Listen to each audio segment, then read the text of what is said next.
We're continuing our series, Gems of Truth, Spiritual Wisdom from the Words of Jesus. And today we're looking at the narrow gate to freedom. And I don't have a picture of a gate here in the introduction on the cover because I would like to just address a mindset that most of us probably have, and I would like to call to our attention. Most of us would describe our spiritual path as a path, a road, a journey, as a quest. And what I would do is challenge that thought or ask you to kind of think about this, what it means. Because if today I'm on a quest for spiritual knowledge, will I be on that same quest tomorrow? And the answer probably is yes. I'll be on a quest for spiritual knowledge tomorrow. What about the day after? What about next week? Will I be on a spiritual quest? And I'll say yes. What about next year? What about this whole lifetime? Will I be on a spiritual quest? So what we're actually doing when we declare this is saying, I will never reach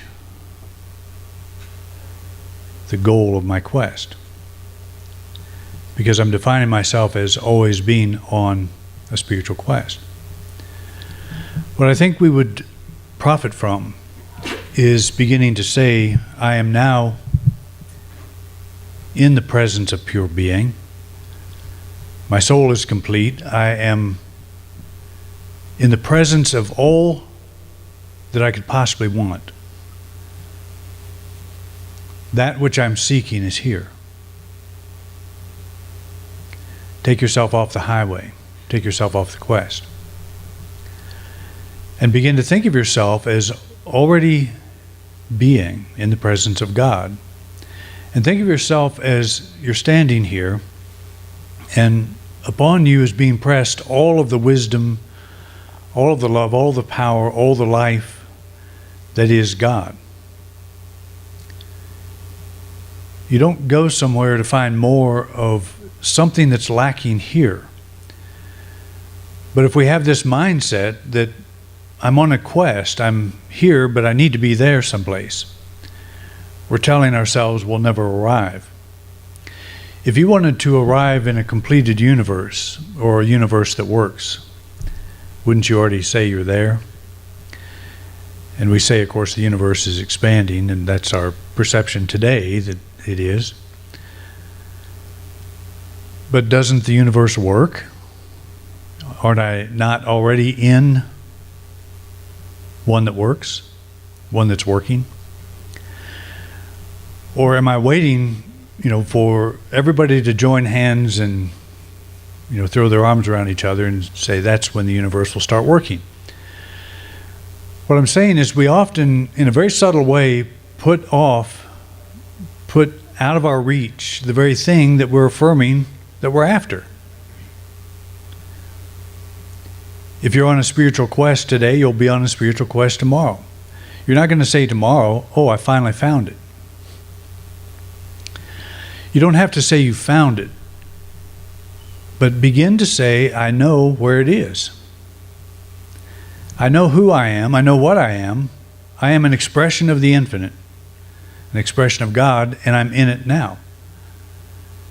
Begin to think from that perspective, not from the perspective that I'm a glass of water that's only half full and I've got to be filled the rest of the way someday. It's just a different way of thinking of yourself and this whole spiritual thing. Because if you're on a quest, you'll never be fully open to what is happening now. Because you'll think, well, I'm not mature enough. I'm not developed enough. I'm on a quest. And I'll use that term. I'll still continue to use that term with the understanding that my quest is simply waking up to what I am right now. So it's a shift in perception. And I think it's one thing Jesus would categorize as the narrow gate.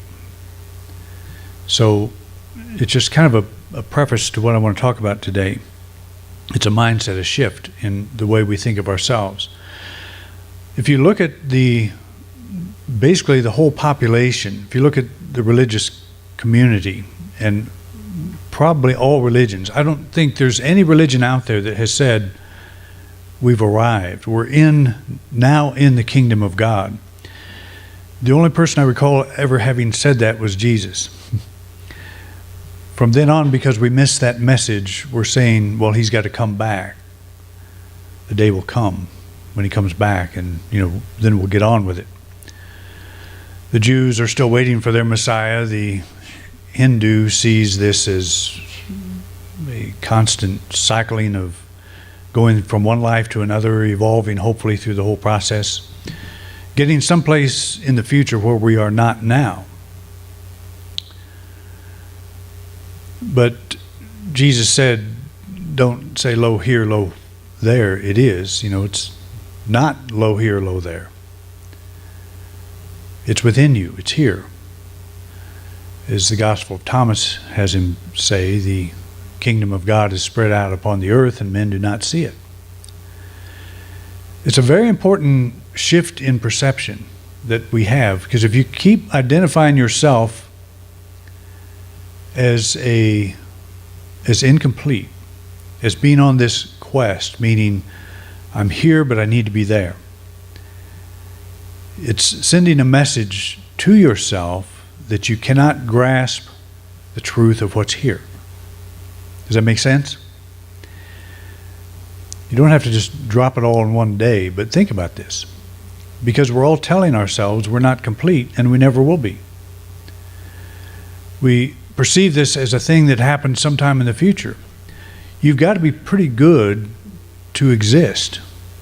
You've got to have it pretty much together to be here expressing as a human being. We need to give ourselves more credit. Because we're not awake spiritually doesn't mean our spirituality is not complete. As I've said many times, when I learned to ski, where did the skier come from? Came from inside here. There's some adjustments that had to be made. I had to go out on the mountain and ski. But ultimately, I had to bring the skier from inside. And I remember that day where, after fumbling and falling and doing all the things you do, learning to ski, something clicked in me and I became a skier. It felt like I knew how to do it. And I couldn't go buy that skier someplace. I couldn't go get it out of a magazine. I read all the books and magazines and everything else. But that's not where the skier came from. The skier actually was present all along. But something in me had to shift. I had to accept that which I was trying to achieve was already here. And when that happens, then you become that thing. You don't invent it. You don't draw out of the universe something that wasn't there before.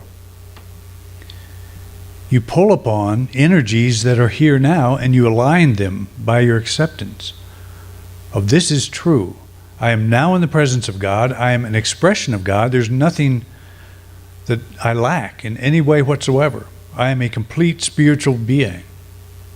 I'm not going to be more complete someday than I am now.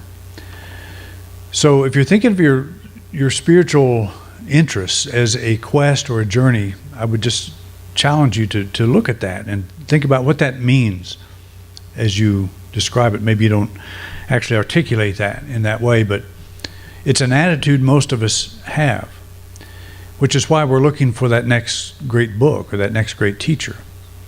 Always something that will stimulate us to become a little something more. And I'm not saying lay all that stuff down, but we make great strides in saying that I'm already here.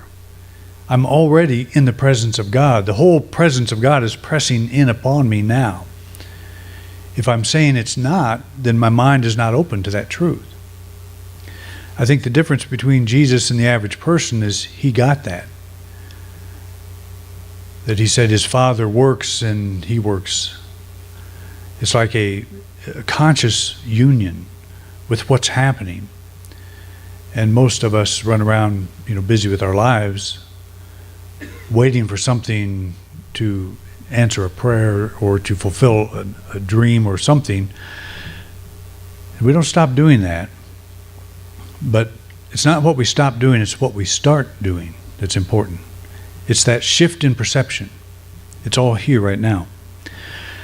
So Jesus said to enter through the narrow gate, for wide is the gate and broad is the road that leads to destruction, and many enter through it. We can define the wide and narrow gates in many ways, but I believe he was talking about what I just said, that the relationship you have with God is already established. It's again, the prodigal son runs off to the far country, but he still has a father. That relationship was never damaged, especially in the eyes of the father. And that's really important, because we think I need to earn God's love, I need to earn God's respect, I need to earn God's trust. You don't. You already have it. You can totally mess up your life and you still have God's trust. That's the whole message of the prodigal son. Go out and mess it up and you're still okay. And I don't know how we miss that, but we sure pick up on the sin thing. You know, we sure pick up on the I made a mistake thing and I need someone to die for my sins thing, because I've got a lot of them. To me, Jesus' parable of the prodigal son is the best description of what he had in mind for a religious movement in terms of our relationship to God and, you know, what all that means.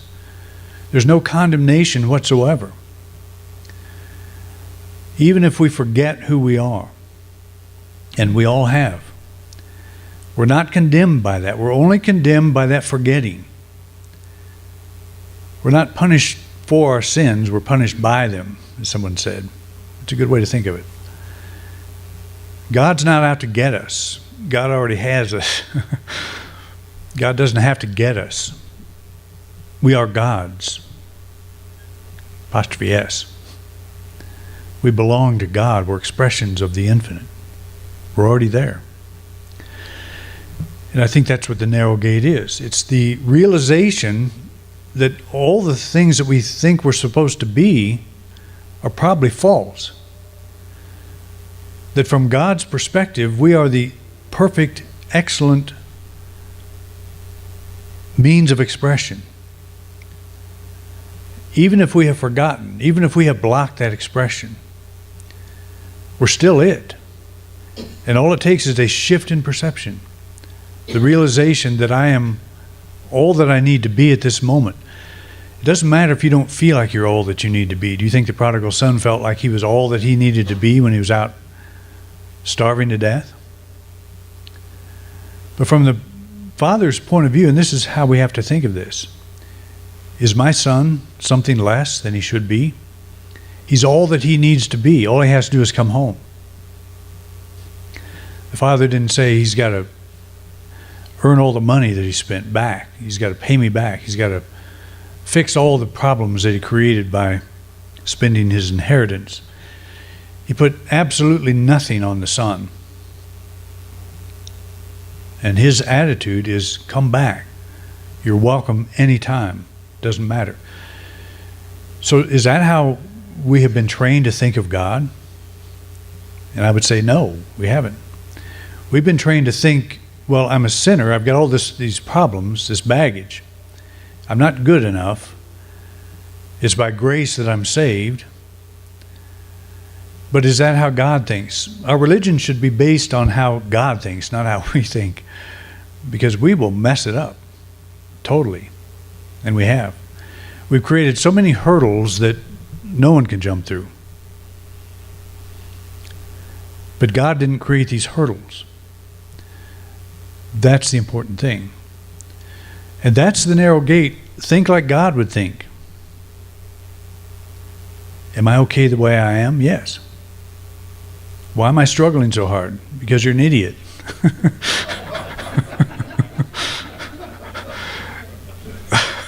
But I still love you.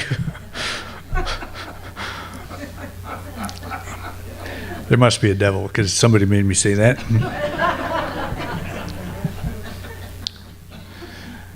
unfortunately, it's true. It's like somebody says, it's not what we don't know that gets us. It's what we do know that isn't true that gets us. So we put all this stuff on God and on ourselves, and we've created this system that we have to follow to get back in good graces with God. And people just don't stop and think about this when they're involved in a religion. They think like the religion thinks. They follow the herd. And I think that's what set Jesus apart from the herd, was he thought about this stuff. He went directly to the Father. He went directly to God and had a first-hand experience and came back saying that basically we're okay. And the things that I can do, you can do also, and greater things if you just wake up. So create your religion based on how God would think, how God would see you. And I think one of the best ways, frameworks to think of this is the prodigal son, the parable of the prodigal son. There are no conditions. It's unconditional love. We talk about that. We throw it around like candy, this unconditional love. We're supposed to love unconditionally. If you're trying to love somebody unconditionally, you're not loving them unconditionally. When you're trying to love, you're not love. You're not expressing love. It's like the sun doesn't try to shine. It just shines. And it doesn't shine any less when there's a cloud floating over. That's what the sun does. That's what the sun is. It's the nature of God, is love, is life, is power, is intelligence. You can't do anything to make God say, I'm just not going to give them the love I have or I am. You can't do that. It doesn't work that way. But we have created many religious perspectives that say it does. And we have to do this and this and this to fit through the narrow gate into heaven. That's what it's become. And that's how I was taught to think of this narrow gate, is that straight narrow path that leads up to the gate to heaven. You do everything right and you get in. Well, I think we all get in. Except when we're here thinking we're not in. We do it to ourselves. I don't think we need a devil. I don't think we need a hell. We're perfectly capable of making ourselves miserable. We don't need that help. So for many, the old worn paths of religious dogma and creed have become the wide gate. And I think probably all of us here fit into that. We've all come probably from a mainstream religious path. And we may still be on it. I'm not criticizing that. But that may be how we see it. We're shifting from, I don't want a religion, I want a spiritual life. Moving from religion to spirituality. Moving from dogma and creed to having the flexibility to listen to God, to have a first-hand experience. And it's a major step. The seeker's looking for a more natural approach to spiritual understanding. Isn't that what you're looking for? I know I am. When I first found unity, it felt like some shackles had been taken off. It was all the language that I was used to, but it was presented in a different way, that God is love. There's no judgment. And I was okay the way I was, and I had some waking up to do, of course. We all do. But that doesn't make me incomplete. Just because I'm sleeping. When you're sleeping at night, are you incomplete? Because all your faculties aren't functioning? Nobody considers themselves that. We consider ourselves recharging. We're still who we are. We're still whole. We're just not conscious. But we're okay people. In fact, some of us are better when we're asleep than when we're awake. No. What is this today going on? I don't know. So we have a spiritual quest pop culture. We got to be careful about this. This new version of the spiritual quest can also become a wide gate. Today's spiritual pop culture makes the same undeliverable promise of enlightenment. It's like you may shed all the religious chains, all the things you consider bondage in terms of the old mainstream type religion. And you step into something like unity, which is considered new thought. It's not really new thought. That's not really a correct term because it's some of the oldest thought on the planet. But we call it new thought as a way to categorize it. But there is just as many wide gates, just as many traps. If you are following the bestseller list, if you're looking for that next guru, that next seminar, that next whatever it is, because you're incomplete now and you will be complete just as soon as you follow this series of classes, or as soon as you read that favorite author's next book or whatever. You can fall into the wide gate, enter by the wide gate just as easily in new thought as you can in old thought. The traps are all here. It's mindset. And that's one of the reasons I wrote the book, The Complete Soul, to challenge the myth of soul evolution, to challenge that whole idea. Because in new thought, we see the same thing. We see our soul is on this path. Many of us in new thought embrace the idea of reincarnation. What is that about? We see Earth as a school. Every lifetime is like a classroom that we enter into. We become a little more educated, take a little break, summer break, come back, go to more classes, become a little more educated. We keep doing this. And the idea is that someday we will graduate. I would just say, if you want to graduate so bad, why come in the first place? Just stay out of a body and you'll be all right. Because the soul, outside of a body, has awareness and powers that are beyond our comprehension in this body. The body shuts it down. So I've concluded that we do not come here to advance the soul. We come here for whatever reason that we have chosen. We take on a body which is a dumbing down of the soul. Why would we do that? Why would we want to do that? There must be something that we want to experience here for us to shut all our faculties down. But it's understandable that because our faculties are shut down that we think, I must be evolving. I'm not complete. But we're identifying with the body, not with the soul. We're identifying with the self-image, the body-based self-image. And so we create this thing where I have to come back, and I have to come back, and I have to come back, and one day I'll get it right. So if you think that way, you'll never stop coming back. You'll never get it right. How many people do you know on this planet that got it right? How many of your friends got it right? How many people do you think will not come back because they got it right? Charles Fillmore, who was a co-founder of Unity,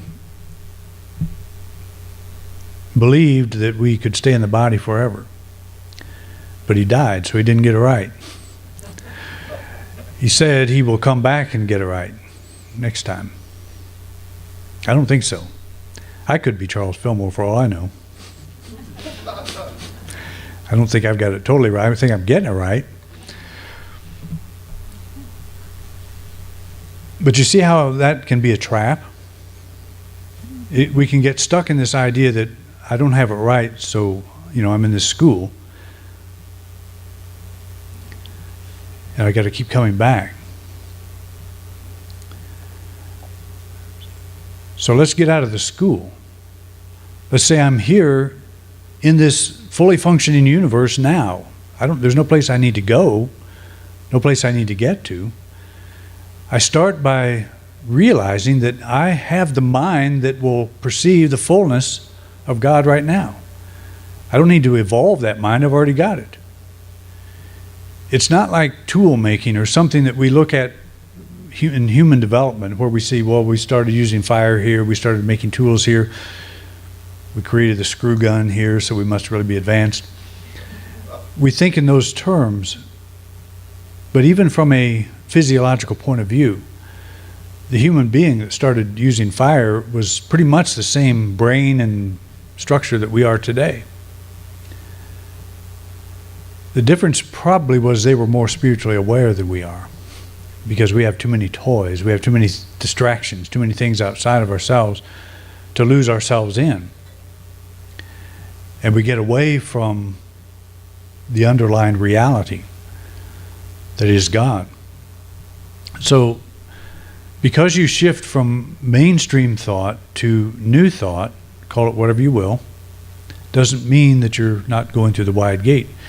If you're following the herd, following the crowd, you're probably doing the wide gate thing. Looking for that next bestseller. And there's nothing wrong with that. These things are inspiring. But the thing that they all talk about is you. The thing they all talk about finding is that center in you. And it's always there. Very important idea, very important shift in perception. I love this. If you're looking for self-help, why would you read a book written by somebody else?